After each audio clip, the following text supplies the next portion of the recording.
మీడియాకు స్వాగతం. ట్రాఫిక్ అంతరాయం కలిగిస్తే కఠిన చర్యలు. పట్టణ సిఐ సుబ్రహ్మణ్యం. తాడేపల్లిగూడెం పట్టణంలో వాహనదారులకు ట్రాఫిక్ అంతరాయం కలిగిస్తే చట్టపరంగా కఠిన చర్యలు తీసుకుంటామని తాడేపల్లిగూడెం సర్కిల్ ఇన్స్పెక్టర్ సుబ్రహ్మణ్యం హెచ్చరించారు. మంగళవారం సాయంత్రం జీవిమాల్, చెన్నై షాపింగ్ మాల్ నుండి గణేష్ నగర్ వరకు ట్రాఫిక్ నియంత్రణకు స్పెషల్ డ్రైవ్ నిర్వహించారు.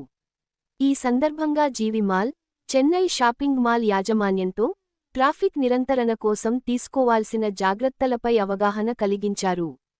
ప్రభుత్వ నిబంధనలు అతిక్రమిస్తే చట్టపరంగా చర్యలు తీసుకుంటామని తెలిపారు. విశ్వసనీయ వార్తల సమాహారమే మన కింగ్ మీడియా. దయవుంచి మన కింగ్ మీడియా ఛానల్ను లైక్ చేయండి, షేర్ చేయండి, సబ్స్క్రైబ్ చేయండి.